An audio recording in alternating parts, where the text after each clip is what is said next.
Hi, this is Stu, and I'm pretty sure I don't know what I'm doing. I'm the guy who's doing the papyrus scroll. If you look back there, you'll see it displayed a little bit. That is that's the Gospel of John that I'm handwriting into papyrus sheets that I've assembled into a scroll that is currently 30 sheets long. 30, I think, 30 sheets so far. I'm 6 chapters in.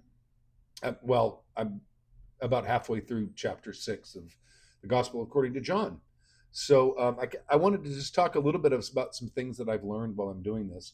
Um, the the first thing I noticed is I had someone ask me why, and I found someone on I don't remember what, TikTok or something like that, who had suggested writing like in a journal, um, books of the Bible, as a way to sort of kind of slow yourself down as you're reading it. And I did that. I have a journal that I'm writing the Gospel of Matthew in, and I'll finish that. I think, pretty sure I'm 5 or 6 chapters in on that. And but I had the extra papyrus sitting around from a project I was doing when I was running a D&D game, and I thought, you know what, it might be kind of fun to make a papyrus scroll of something. So I picked John because John I think is my favorite gospel, and did some research on how to glue this stuff together. I think I talked about this in the last episode. So I started assembling it and writing, and I have learned some things. And the first thing is that it really does slow everything down. Um, Writing it down slows you down as well. I think that it is probably uh, for me the reading it as if I were reading any book. My brain sometimes sort of like zones out, even though I'm still reading, and I find it difficult to recall what I just read. It's like my brain goes into this weird state where like the words are going in, but they're not sticking. So writing in a journal helped. Writing on papyrus helps even more because writing on papyrus is hard. That's the thing that they um, that I don't think most people are aware of. Papyrus is an abrasive material. It's very fibrous because it's strands of the pulp from the papyrus that have been soaked in water to sort of get the enzymes out, and it kind of creates its own glue almost. And you put strips of papyrus in horizontally, and then other strips on top of it vertically. After it's soaked for days, 2 or 3 days, then you lay it out on something like waterproof, and put like a towel under it, and then a towel on top of it, and you lay something super heavy on top of it to sort of press, and you're trying to compress it to get rid of all of the moisture. And then you got to change those towels out, and you got to do that for like 3 days, and then after that you can peel it up and let it dry. But it has an abrasiveness to it and there's little bits of papyrus fiber that are sort of sitting there waiting for any sort of fragile kind of pen. And and that was the second thing I discovered, was that papyrus destroys pens. I had these pens called I don't remember the brand name of them, but they're nice pens. They're made by a company called Sakura, I think, and they're like specifically meant for writing on like smooth paper, and not inexpensive pens. It's not like you're buying a bag of 10 of them for $3 or something like that. They're like $2 or $3 a pen. I probably it destroyed them. And I went on and did some research and found out that the fibers are either getting inside the nib of the pen because it has a little plastic nib that's sort of reinforced by metal, like a little metal tube, and that I think it was destroying that nib, like shredding it, or the fibers were getting stuck inside of it. So I would get like a column and a half, maybe a full page, and that's about how much I could get out of a pen. So I tried other pens to fix that. Uh, accidentally got blue ink pens and didn't realize it until I'd written like 2 or 3 pages, and I'm like, wait a minute, these are blue pens. So that's in the past. The So I just ended up going to a regular fountain pen, which is the one with like a little brass nib on it, and it has like a little reservoir down it that the ink flows through from a little cartridge in the back. So that's what I've been using since then. That is the only thing I've found that can consistently write on it well and give me a good ink flow, and also not destroy the pen. So that's kind of what I'm stuck using, is those. Um, but yeah, I went through more pens than you can, I think, imagine. Um, the other thing that I learned as I was doing this is that I've really noticed some things that I hadn't noticed before, and I'm kind of sort of talk about some of that stuff um, as I'm going, and I'll continue to do that as I can progress through the thing. I've got the first few chapters sort of lined up here that I'm going to go through. Um, but one of the things that I noted from it is that Jesus was definitely aware of future events, because there's twice now in what I've written down so far, things have transpired where it's like, things are going to start getting pretty serious here, and it's not time for them to get serious. So I'm going to head out. I'm going to go up over to the mountain, and I'm going to go by myself for a while. I'm going to go over here and disappear. I'm going to go back to Galilee. I'm going to go. So he's sort of when things start to become controversial because it's not time, he sort of leaves. At one point, in one of the chapters I'm currently writing, or the last one, they talk about they want to turn him into a king like right away, and he's like, "Oh, no, that's not happening. Nope." So he leaves. But like when I start with chapter one, which has some of the most beautiful prose in the Bible, and we also we meet John, and John denies being the Messiah himself, and then he later recognizes Jesus as the one he was sent to proclaim, and he identifies him as the Lamb of God. And two of his followers go and begin following Jesus, and he also calls Philip and Nathaniel. Nathaniel makes that joke about Jesus' hometown, Nazareth, how nothing good comes out of Nazareth. And then that's when Jesus also shares with Nathaniel information that no ordinary stranger could possibly have about him sitting under a fig tree. So there's some sort of event that happened to Nathaniel where he's sitting underneath a fig tree, and Jesus tells him about that, and he decides he's going to follow him because there's apparently, at least in Nathaniel's mind, no way anyone could have known that. So, and we'll see that again a little later in a couple chapters later, and then the second chapter, that's where we find where John mentions, John the author, not John the Baptist. John mentions the first miracle, and this first miracle is turning water into wine at a wedding in Cana. So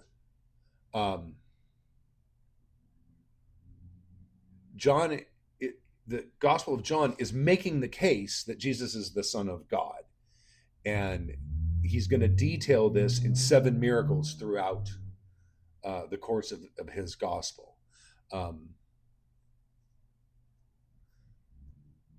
This seems to be a sign that he performed for the benefit of his disciples, the wine. It didn't seem like it wasn't a public sign by any means, and she seemed pretty adamant that it wasn't going to be a public sign. So this is contrasted after this when Jesus goes to the temple, and at the temple, then he does something real public. This is not a sign. This isn't like a miracle that he's doing. This is simply rebuking what the temple has turned into. This is the cleansing of the temple. And there is some question among scholars about where this shows up in the Gospel of John as compared to where it shows up in other Gospels, because this is early. So it seems like, and I've read a couple different things. Some think it's the same event, and he's just telling the events not in chronological order. And there's other people who are like, he may have gone to the temple and done something like this twice, because people tend to be a little obstinate when they're doing things, especially if they're doing things that are making them money. So this may have been one of those situations where something, this is not the same event as events detailed in other Gospels, it just happens to be the same sort of event, but not in time the same one. Chapter 3, this is primarily the story of Jesus and his conversation with Nicodemus from the Sanhedrin, which is referred to as the Jewish ruling council in the gospel. And the thing that's kind of struck me is, flat out, Nicodemus is like, we know that you come from God, right? We know that you're a teacher from God. And he mentions that the signs that he's seen as proof of this. So interestingly, we haven't seen any of these public signs yet.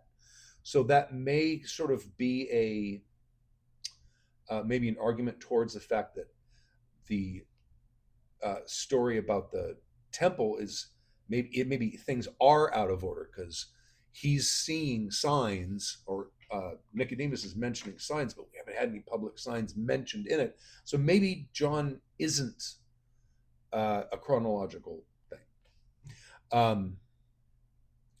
And then we kind of see a common problem with the words of Jesus being taken literally, right?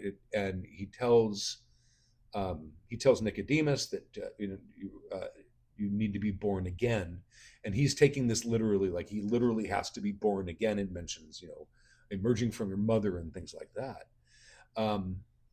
Then there's like a section, and I noticed this when I was copying it, because the version I'm using is a PDF of the 1984 NIV translation.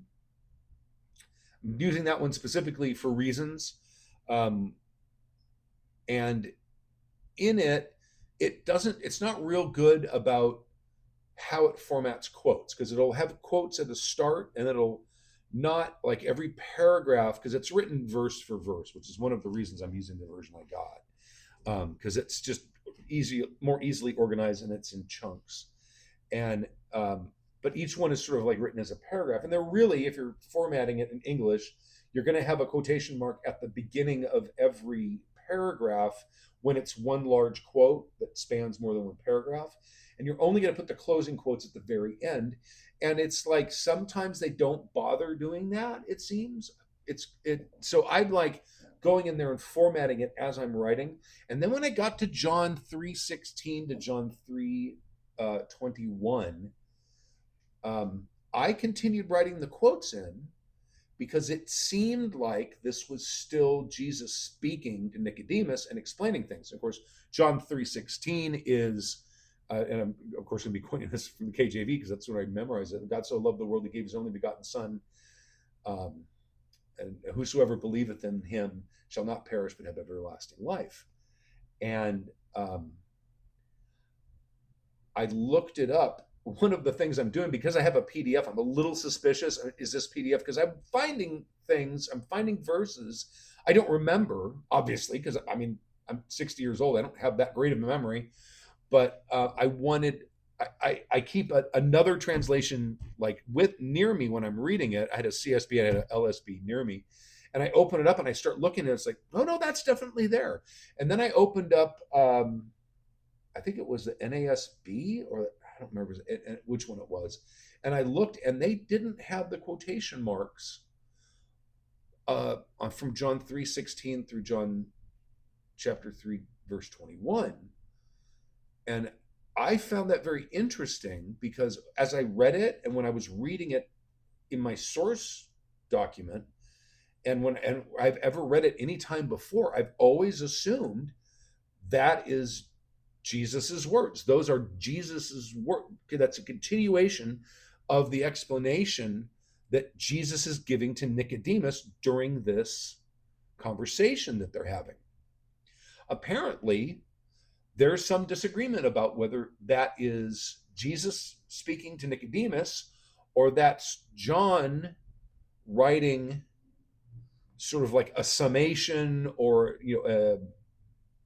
um, expanding upon what had happened in this scene. And the way I read it, it very much seems like that is a continuation of what Jesus is speaking to Nicodemus, not like a commentary, I suppose might be a term you might use, of John about what had just transpired. Um, which that was a sort of, I guess, controversy or whatever you want to call it, that I was just completely unaware of. Then in chapter 3, after he has the conversation with Nicodemus, then there seems to be sort of like we go back to John the Baptist, and there seems to be like someone stirring up trouble. This person isn't identified, but there's someone who's saying, "Hey, that guy Jesus over there, he's baptizing people too." So he's like, maybe he's edging in on what you're doing. So it's like someone's trying to create conflict between Jesus and John the Baptist. And John the Baptist, of course, will have none of this. He's like, he basically reiterates and again says, "I am not the Messiah," and that's fine. And in fact, Jesus also may be aware that this is someone trying to stir up controversy. Again, does this thing where he's like, "I'm gonna go somewhere else." So he ends up like leaving the area. And again in this passage, verses 36 and 38, there again is some disagreement as to whether or not this section is a continuation of John the Baptist's response to this controversy that's being stirred up. And other people think that it's commentary or a summation by John the Apostle, who wrote this gospel. So that, again, in the same chapter, there's a question of whether or not this is a quote of John the Baptist or not, much like Jesus in his conversation with Nicodemus, which again I found interesting. And it's something that I wouldn't have noticed had I not been writing on incredibly hard to write on papyrus with a fountain pen. And that slows me down to the point where it's not even that I'm sitting there studying. I'm just moving so slowly. It's like going, checking the words, because my brain only holds so many words at once. I can't you take a whole sentence and a half and then write the whole thing out. If I try to do that, I end up adding a word or switching words or doing something. So it slows me down where I start to notice, like, wait a minute, am I sure that this is a quote? So there's twice in that there was this, and there may have been other ones I haven't noticed. I don't know, but I did notice it in chapter 3, and then chapter 4, and this is the last chapter I'm going to talk about this time. This is a significant chapter because this is when Jesus decides he's going to identify himself as the Messiah to a so-called outsider that is not one of his followers. And maybe he kind of revealed himself to Nicodemus. He certainly seemed to, and Nicodemus was right there, mindset-wise, was right there with him. I mean, he wasn't understanding what he's saying, but he certainly, when he mentions that you're a teacher from God. And in this case, Jesus decides he's going to use a real outsider, and he's going to reveal that he's the Messiah to a Samaritan woman, right? A little tiny bit. Samaria is the city of Samaria was King Omri. This is in First Kings. You can go read about this in First Kings. He established the city, and his son, King Ahab, he built a temple to Baal there, and it's at a certain point they start referring to the northern nation. This is after Solomon. Solomon is passed, and you have a divided nation. You have the kingdom of Judah in the south, and then you have the northern kingdom of Israel. Jerusalem remains in Judah, and um, uh, maybe as a result or not, uh, the northern state, which is called Israel, and later they sort of start referring to it as Samaria, is really kind of the problem child. I mean, they both have problems, but things seem to you get a lot worse kings in the northern kingdom than you do in the southern kingdom, at least in First and Second Kings. So that's sort of the sort of the history of Samaria. There's also I've not read the Maccabean books because I'm a Protestant. They're not in. I don't think I even own a Bible that has the Maccabees in it, but there's a mention apparently of the Samaritans in the Maccabees during the Maccabean rebellion. So there's a bad blood between these people. These people do not like each other at all. Um, and so that's who Jesus decides this is going to be the first person who's not one of his followers, that he's going to go out and he's going to say, yeah, I'm the Messiah. So he goes to this woman at the well, and there's a conversation about the water, and he talks to her about living water and things like that. And then he, again, like he did with Nathaniel, he tells her things about herself that no stranger should possibly be able to know. And by the way, he says, well, go and get your husband, and then we'll discuss this. And she says, I don't have a husband. And he's like, right, you have 5. And so and then he starts, and then so she's like struck by the fact that he knows this, because presumably in town, people know probably some of her past, but maybe not all of it. It's like all there, and he knows it all. So she becomes convinced that he's the Messiah, and he confirms this. And then she goes and tells everyone, and he doesn't stop her. He doesn't, admonish. In some of the other gospels, when Jesus is doing his early miracles, he will say, don't tell anyone. And most of the time they go and tell someone anyway, but he's trying to keep things quiet, and people just aren't cooperating. In this case, he confirms it. So then a bunch of people in Samaria start believing when he starts speaking to them. Now, we don't know specifically what he says to them. It may be that he's like revealing secrets about these people, telling them things about their lives that they wouldn't. Maybe, I don't know. Or maybe just the teachings that he's giving them are so authoritative that they just realize that this is the Messiah. And then Jesus goes back to Cana, and this is the story of it's referred to as a royal official. I'm assuming it's a Roman official of some kind, who has a sick son in Capernaum. And this is in Cana, where the water into wine wedding was.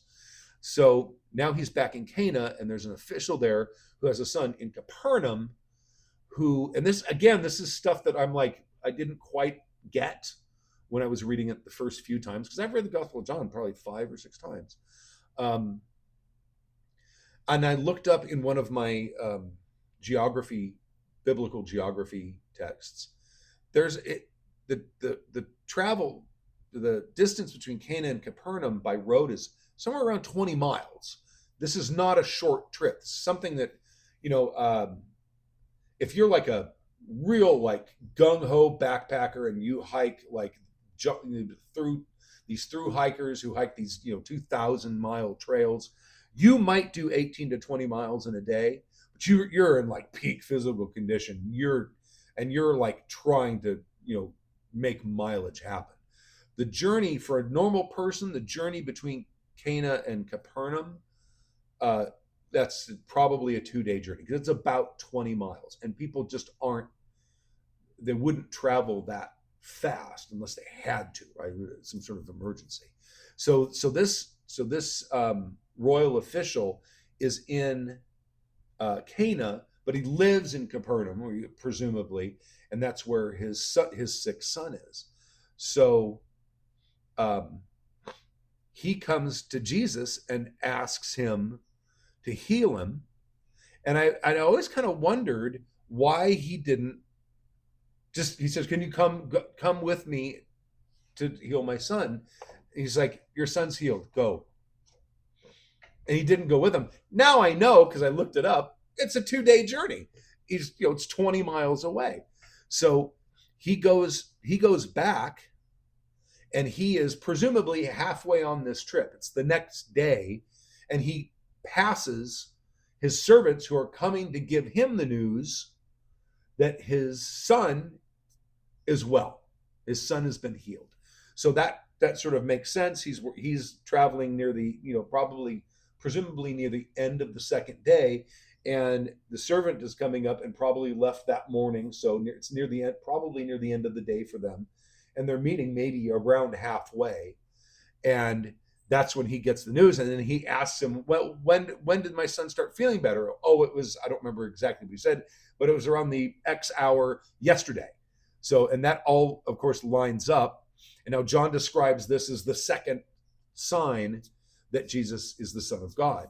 Um, and, but like I wouldn't have like discovered all of the details of this. I would have glossed over them just reading it without anything to slow me down or make me more um, intent on what I'm doing. And but now I understand that section more, and I understand the sort of the mechanics around the geography around it. And I also looked up, what the distance was, so I could understand all of this. So that's all I have now. I will. I'm so I've got chapter 5, which I've already written. I'm about halfway through chapter 6. I'm gonna guess by the time I do the next video, I will probably have chapter 5, 6, and 7 finished, and I'll give like my little synopses and anything that I've picked up that I've missed in previous reads of the Gospel of John, and that's it. And I thank you, and I'm Stu, and I'm not sure what I'm doing.